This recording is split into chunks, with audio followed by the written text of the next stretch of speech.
Kemudian yang kedua, keimanan kita yang kedua adalah al-iman bil malaika, yaitu beriman kepada malaikat.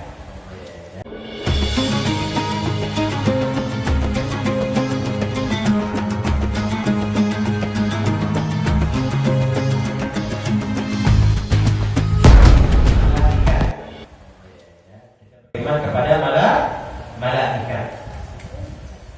Siapa itu mereka para malaikat?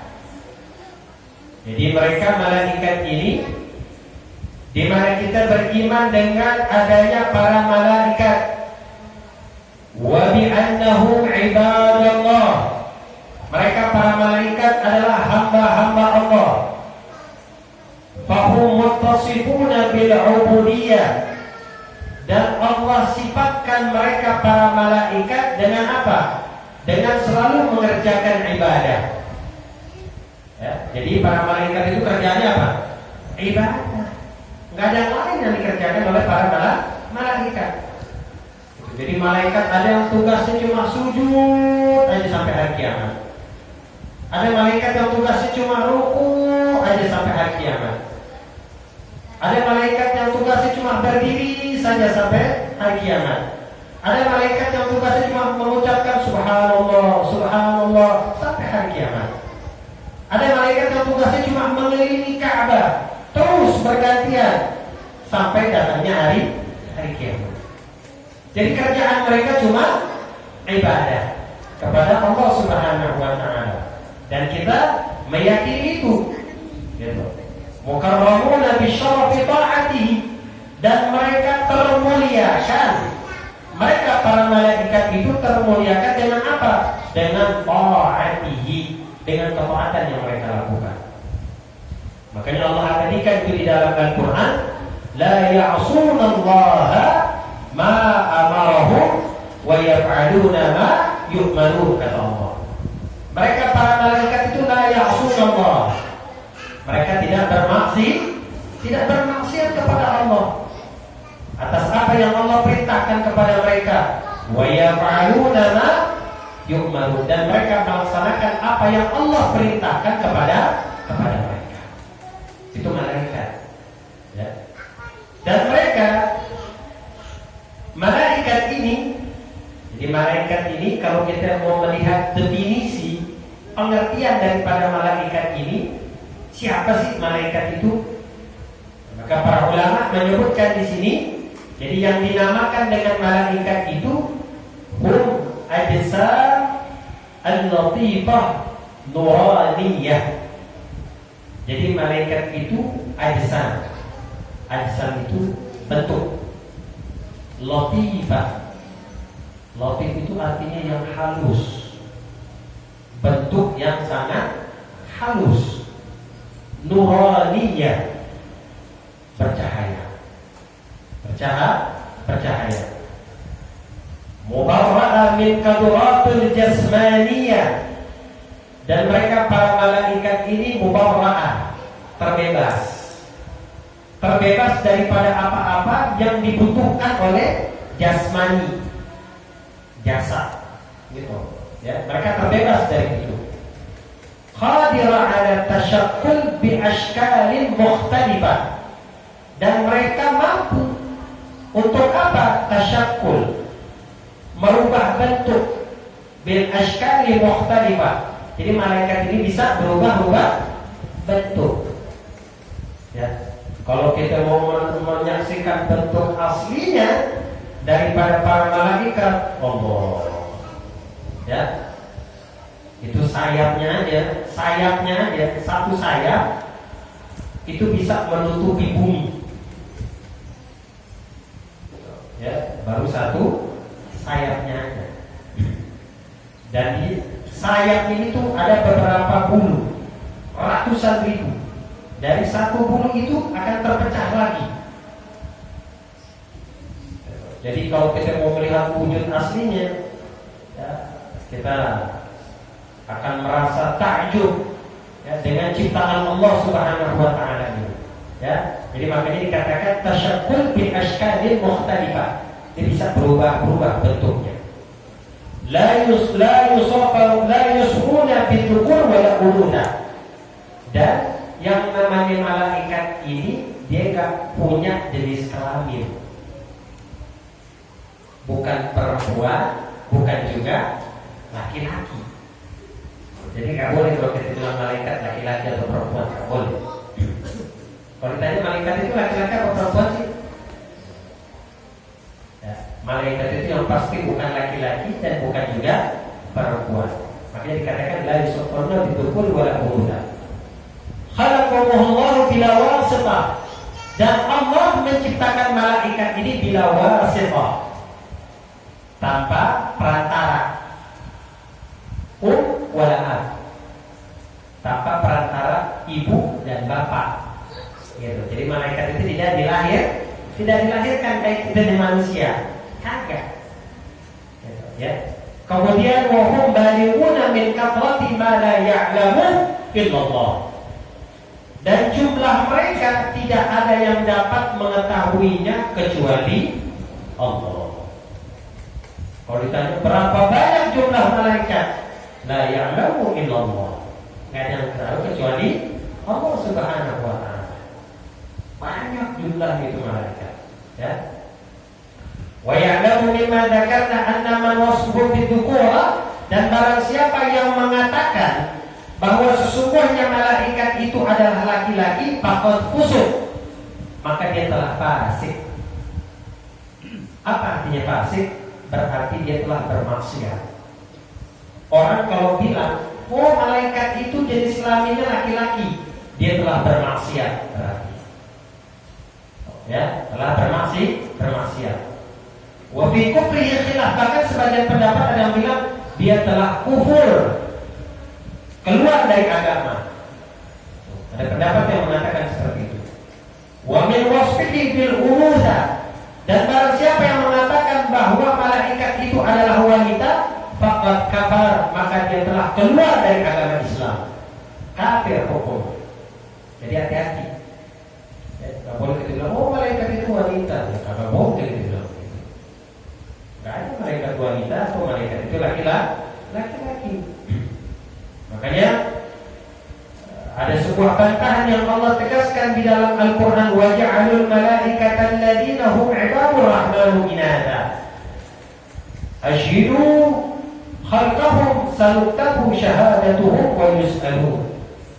Jadi mereka, para orang-orang Yahudi, mereka beranggapan bahwa malaikat itu ada jenis kelaminnya, perempuan. Dia anggapan mereka orang-orang Yahudi. Sesungguhnya ini merupakan kekufuran yang nyata. Ya, kekufuran yang nyata. Jadi kalau kita mau melihat daripada sifat-sifat malaikat ini, tadi kan dikatakan mubarra'atun 'anil kaduratul jasmaniyah. Dia terbebas daripada kebiasaan-kebiasaan yang dilakukan oleh jasmani kita nih. Seperti apa? Annahum la yaqulun. Malaikat itu enggak makan. Malaikat itu enggak makan. Wala yashrabun, enggak minum juga. Wala yatanakahun, kagak menikah. Wala yatawaladun, dan juga tidak melahirkan. Itu malaikat. Ya. Wadani, dan yang kedua adalah annahum ma'sumun. Malaikat ini mereka maksum, ismah.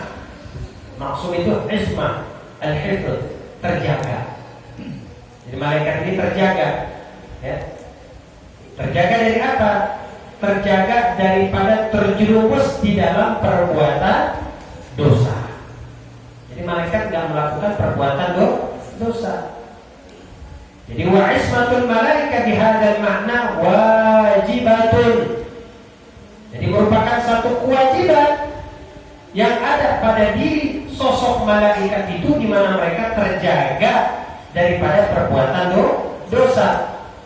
Wa yajibu an ya'taqida, dan kita harus meyakini bahwa sesungguhnya mereka para malaikat itu terjaga dan tidak melakukan perbuatan maksiat. Baik bergeraknya mereka, diamnya mereka, berbicaranya mereka, dan segala sesuatu apa yang mereka kerjakan itu semuanya terjaga di sisi Allah Subhanahu wa Ta'ala. Ya. Terus bagaimana tuh dengan kisahnya Harut dan Marut dan itu? Ya, katanya itu Harut dan Marut itu adalah dua sosok malaikat. Ini para ulama, para mufassirin, para mu'arrikh, para ahli sejarah berbeda pendapat di sini. Mereka mengatakan bahwa Harut dan Marut ini bukan malaikat, tetapi orang soleh yang ibadahnya itu mirip dengan ibadah yang dilakukan oleh para malaikat. Jadi kisah-kisah yang kita dengar, yang sering kita dengar tentang Harut dan Marut di Babilonia di sana, Babilonia itu di Irak. Ya, itu adalah kisah-kisah Israiliyat. Ya, kisah-kisah Israiliyat. Jadi kisah-kisah yang dibuat oleh mereka orang-orang dari Bani Israel yang kebenarannya itu tidak bisa dipertanggungjawabkan. Kalau bahasa kita gampangnya apa? Mitos. Oh, itu bahasa kita. Ya, mitos itu kan bisa benar, bisa kagak, tapi lebih banyak kagaknya daripada benarnya. Itu Israiliyat begitu tuh. Ya, tentang kisah daripada Harut dan Marut, begitu ya. Nanti kita ceritakan kisah Harut dan Marut, panjang untuk kisahnya, ya. Dan kemudian karena yajibul iman. Nah sekarang di mana diwajibkan bagi kita untuk beriman kepada para malaikat yang jumlahnya banyak, tetapi wala dzikruhum wa hum 'ashara. Yang wajib untuk kita imani dan kita ketahui itu jumlahnya adalah 10. Ada 10 sosok malaikat. Wala yalzamu hifdzu asma'ihim. Enggak wajib kita mesti hafal. Tetapi rata-rata kita udah hafal, tapi enggak wajib untuk dihafal. Wa inna ma bihaitsu la dzakara wahid minhum la yudkirul mukallaf qawluhu malakan. Jadi ketika disebutkan nama salah satu dari 10 sosok ini, di mana kita tidak mengingkari bahwa dia adalah malaikat. Kita tidak mengingkari, kita tahu bahwa itu malaikat karena kita tahu, walaupun kita terbatas pengetahuannya, hanya 10 saja.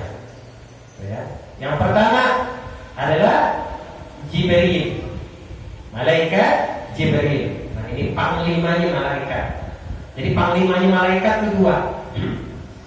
Ya, kalau kita bilang panglimanya, ketua daripada para malaikat itu 2, Jibril dan Mikail. Ya, yang menjadi pemimpin daripada para malaikat. Jibril alaihissalam tugasnya adalah aminul wahyi, menyampaikan wahyu kepada para nabi. Wa huwa afdalul malaikah. Dia adalah sosok malaikat yang paling utama. Wa sahibul syiddati wal quwwah.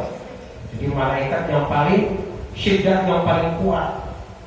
Haibahnya, kewibawaannya, kekuatannya, semuanya itu melebihi daripada malaikat-malaikat yang lain. Warada annahu, diwariskan bahwa sesungguhnya malaikat Jibril ini yahdur inda kulli man mata min ummati sayyidina Muhammad. Jadi malaikat Jibril ini akan hadir, akan datang pada setiap kematian yang dialami oleh umatnya Nabi Muhammad. Jadi setiap ada orang yang mati dari umatnya Nabi Muhammad, itu malaikat Jibril hadir di situ. Jadi bukan malaikat pencabut nyawa doang yang hadir, tapi malaikat Jibril juga hadir. Walakin, akan tetapi, man kana ala janabah la yahdur. Kalau seseorang dalam keadaan berjunub, itu malaikat gak datang buat dia. Lagi junub nih, belum mandi belum, itu ya, belum mandi hadas besar, malaikat gak datang, menjauh dari kita. Illa idza tawaddaa, terkecuali apabila mereka berwudu atau igtasala, atau mereka mandi ba'da janabah, setelah mereka berjunub, maka malaikat akan kembali datang kepada mereka. Jadi malaikat nggak boleh dekat kita kalau kita masih dalam keadaan berjunub. Makanya jangan lama-lama kalau junub. Jangan lama-lama. Paling tidak dia malam mau mandi dingin, begitu misalnya. Bagaimana nih kira-kira supaya kemakruhan ini hilang? Makruh dari hukumnya berwudu saja untuk menghilangkan kemakruhannya. Mandinya baru besok. Atau mandi cuma dicicil. Emang bisa mandi junub dicicil? Bisa. Ntar kita bahas tuh. Ya, mandi junub dicicil, bukan utang doang yang dicicil. Gitu ya. Mandi junub juga bisa kita cicil. Ntar kita bahas. Gitu ya, biar seru gitu ya. Kalau dibahas sekarang nggak seru kita. Ya. Kemudian wa annahu nazala, dan dikatakan juga bahwa malaikat Jibril ini dia datang kepada Nabi Allah Adam. Malaikat Jibril datang kepada Nabi Allah Adam alaihissalam itu asyra marrat, sebanyak 10 kali. Wa ala Sayyidina Idris, malaikat Jibril datang kepada Nabi Idris arba'an, 4 kali. Wa ala Sayyidina Nuh, malaikat Jibril datang kepada Nabi Allah Nuh 50 marrah, 50 kali. Wa ala Sayyidina Ibrahim, malaikat Jibril datang kepada Sayyidina Ibrahim itu 42 marrah, 42 kali. Wa ala Sayyidina Musa alaihissalam, malaikat Jibril datang kepada Sayyidina Musa alaihissalam 400 marrah, 400 kali. Wa ala Sayyidina Isa alaihissalam, malaikat Jibril datang kepada Sayyidina Isa alaihissalam ashran, cuma 10 kali. Wa ala Sayyidina Muhammadin sallallahu alaihi wasallam, dan malaikat Jibril datang kepada Nabi Muhammad sallallahu alaihi wasallam 24,000 marrah, 24.000 kali. Jadi paling banyak datangnya ke siapa? Ke Nabi Muhammad sallallahu alaihi wasallam, 24.000 kali. Seperti itu. Kemudian yang kedua, Mikail, malaikat Mikail, wa muwakkilu bikailil amtar, tugasnya nurunin hujan, nurunin rahmat di situ, ya. Wa bisahabi wal arzaq, dan juga rizki yang kita terima. Wa taswirul ajinnah fil arham, dan tugas daripada malaikat Mikail itu tugasnya adalah membentuk janin yang ada di dalam rahim perempuan. Tuh, ya. Jadi tugas malaikat Mikail itu membentuk janin yang ada di dalam rahim perempuan.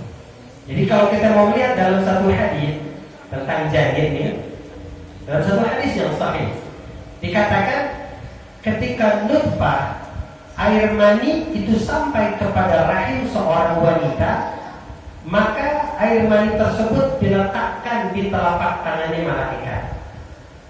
Taruh telapak tangannya malaikat. Terus malaikat nanya sama Allah, ya Allah, mukhliqatan aw la mukhliqah? Ya Allah, dijadiin apa kagak nih? Tuh. Malaikat tanya sama Allah, maksudnya dijadiin, mau dijadiin jadi manusia apa kagak nih? Begitu. Kalau Allah bilang mukhliqah, jadiin, ya terus tuh bakal ada proses kehamilan nanti sampai akhirnya melahirkan. Tapi kalau Allah bilang nggak usah dijadiin, maka air mani tersebut akan Allah rubah menjadi darah yang keluar seperti darah haid yang dialami oleh seorang wanita pada akhirnya. Jadi malaikat nanya dulu. Ketika malaikat nanya, ya Allah, kalau nih janin, kalau nih air mani mau dijadiin sebagai sosok manusia, terus kira-kira ketetapan buat dirinya bagaimana ya Allah? Terus Allah bilang malaikat, ente lihat di lauhil mahfuz.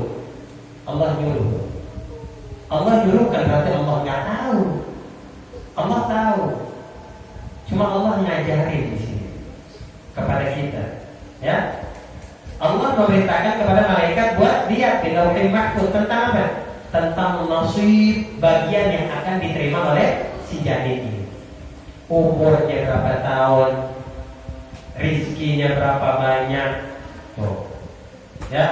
Kemudian istrinya, anak-anaknya, semuanya ketetapannya itu dituliskan. Dan dari tanah sebelah mana dia diambil. Jadi ketika diciptakan itu tanah diambil. Diambilnya dari mana itu tanah? Diambilnya dari tempat di mana kita akan dikuburkan nanti. Jadi tanah yang Allah jadikan sebagai tubuh kita nih, itu diambil dari tempat di mana kita akan dikuburkan nanti. Kita tahu nggak kita bakal dikuburin? Nggak tahu. Atau orang Cirebon, atau orang Surabaya lahir hidup di Somang, matinya di mana? Di Buaran. Siapa yang tahu coba? Oh berarti pada penciptaan itu orang diambil dari tanah Buaran. Oh, ya. Jadi begitu. Oh kalau rahasia tentang penciptaan banyak benar hadisnya kalau kita mau baca. Hanya 10 menit aja, sedikit aja kan? Kemudian Israfil, malaikat Israfil mewakil di Lauhul Mahfuz. Dia berjaga nih di Lauhul Mahfuz dan juga tugasnya itu nufhasur, meniup sangkakala. Jadi sangkakala yang pertama untuk menghancurkan seluruh alam ini. Ya. Sangkakala yang kedua adalah untuk membangkitkan para manusia, untuk menciptakan kembali tempat baru. Sangkakala kemudian adalah membangkitkan kembali mereka para manusia untuk dikumpulkan di tempat yang baru setelah Allah menghancurkan semuanya. Tugasnya malaikat Israfil. Kemudian Israil, tugasnya apa nih Israil? Qabdur ruh, ya, tugasnya untuk mencabut ruh. Kullu di ruhi, setiap ruh siapa saja yang dikatakan sebagai makhluk, walaupun dia adalah seekor kutu. Tahu kutu? Kutu rambut, kutu kasur, pokoknya namanya kutu. Itu ruhnya yang cabut malaikat Israfil. Ya, jadi bukan cuma manusia. Sebenarnya bukan malaikat Israfil pada hakikatnya. Jadi malaikat maut, para malaikat yang menjadi pembantunya malaikat Israfil. Malaikat Israfil cuma eksekusi doang. Yang nyabut dari bawah itu para malaikat yang lain. Ketika sampai di dada baru itu tugasnya malaikat Israfil yang akan mencabut sampai keluar. Ya. Kemudian Munkar Nakir. Siapa yang Munkar Nakir? Alladzani yas'alani mukallaf fil qabr. Malaikat yang akan bertanya di dalam kubur. Wa yas'alana kulla mayyit. Semua mayit di dalam kubur bakal ditanya sama beliau nih, Munkar dan Nakir. Hatta min tafarraqat ajza'uhu, walaupun dia mati badannya terpisah-pisah. Mati kopot-kopot. Yang dikuburin cuma palanya doang, karena yang ada cuma palanya. Bahkan ditanya juga, walaupun badannya tidak nyatu. Gitu. Kaman akal musibah, seperti misalnya dimakan hewan buas dan lain sebagainya. Karena apa? Li'anna su'al liruhi wal badan. Karena pertanyaan di dalam kubur yang akan dipertanyakan itu akan dijawab oleh ruh dan badan. Bukan cuma ruh doang. Jadi ruh itu Allah akan kembalikan ke badan kita. Allah akan kembalikan ke jasad kita untuk apa? Untuk menjawab pertanyaan. Ya. Wa su'alan yakunu ba'da dafn, dan pertanyaan itu setelah dikumpulkan baru ada. Wa tu'adu ruh ila badan inda su'al, dan ruh akan dikembalikan ke dalam badan. Dan kemudian akan ditanyalah mereka bi'aitu yafhamu su'al wa yaqdiru 'ala al-jawab. Jadi mereka paham. Ketika ditanya, mereka mengerti untuk menjawabnya. Itu ya, tinggal tergantung amaliyah kita. Gitu ya. Kita bisa jawab dengan lancar biqaulin thabit bilisanin fasih. Lisan fasih itu maksudnya bisa menjawab. Ketika ditanya Rabbuka wa ma nabiyuka wa ma dinuka wa ma imamuka wa kullahuma, kan kalau kita baca talqin itu ya, idza jaa malakan, apabila datang kepada kamu dua sosok malaikat, yas'alan, dan bertanya kepada kamu, wa kullahuma, ucapkan kepada mereka berdua biqaulin fasih, dengan ucapan yang tetap. Qul rabbi Allah, ucapkan Tuhanku adalah Allah. Ditarkin kan suka kita baca. Itu yang pertanyaan itu. Wa hunaka man la yas'alu, dan walaupun ada juga orang yang terbebas dari pertanyaan kubur, ada yang kagak ditanya dalam kubur.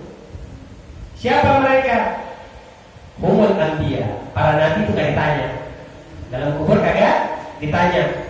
Wasiddiqun, mereka para siddiqun. Ya. Kemudian wasyuhada, mereka orang yang mati syahid, itu gak ditanya di dalam kubur. Wa mulazama suratut tabarak kulla lailah, orang yang selalu melazimkan membaca surat Tabarak setiap malam, itu nggak ditanya di dalam kubur. Ya, baca nggak? Nah, kan pernah saya sampaikan, orang yang setiap malam kagak baca surat Tabarak, orang gila berarti. Kenapa? Dia berani nantangin pertanyaan dalam kubur itu bagaimana? Ya, gila itu orang. Ya, surat Tabarak ya dia baca tiap malam. Padahal Nabi sudah menjelaskan surat Tabarak hiya mani'atun min adabil qabri. Surat Tabarak itu bisa mencegah seorang manusia dari yang namanya siksa kubur. Orang kalau mau selamat dari siksa kubur, mau terbebas dari pertanyaan di dalam kubur, lazimkan membaca surat Tabarak setiap malam. Sebelum tidur baca, ya paling 10 menit. Jangan males, ya baca. Rasanya nanti, manfaatnya nanti bakal kita rasakan. Surat As-Sajdah, Alif Lam Mim Sajdah. Tuh, ditambah dengan surat Alif Lam Mim Sajdah. Dua surat ini. Wa man qara'a suratul Ikhlas, atau orang yang membaca surat Al-Ikhlas fi maradhi kalimati. Jadi orang sakit, ketika dia dalam keadaan sakit, dia selalu membaca surat Al-Ikhlas sampai dia meninggal, nggak pernah lepas. Maka orang tersebut akan terbebas dari pertanyaan di dalam kubur. Makanya kalau dia mulai sakit-sakit, baca surat Al-Ikhlas. Khawatir habis sakit terus langsung mati. Dia bukan kita takut pengen mati, itu semua orang pasti takut dengan yang namanya kematian. Tapi kan ada ikhtiar dari kita, kehati-hatian dari kita, seperti itu. Ya, Ridwan, malaikat Ridwan, khazinul jannah, penjaga pintu surga. Malik, khazilun nar, penjaga pintu neraka. Raqib, Atid, katibanil a'mali kulli mukallaf, yang mencatat amal perbuatan orang mukallaf. Ya. Wala yufariqan, mereka tidak akan pernah berpisah dari orang tersebut, kecuali ini malaikat bakal meninggalkan kita, bakal berpisah dari kita ketika endal husla, ketika mandi. Di malaikat kalau kita mandi nggak ngikut, kita masuk ke kamar mandi nggak ngikut, apalagi kalau mandinya telanjang. Ya, nggak usah diomongin kalau begitu. Ya, wal janabah, dalam keadaan junub. Wallahu hajah, ketika seorang suami mendatangi istri-istri mereka, malaikat nggak ikut. Selebihnya dipepet terus kita. Ya, dijagain terus kita malaikat. Kalau begitu saya mau kamar mandi aja dah, gitu ya. Ya biar kagak diawasin sama malaikat, ya kagak bisa begitu juga. Ya. Itu rakib hati, ya. Jadi ini 10 daripada malaikat yang wajib untuk kita imani. Wa kutubihi wa rusulihi, kitab, rasul dan seterusnya. Insyaallah nanti di pertemuan yang akan datang kita akan melanjutkan kembali. Allahu a'lam.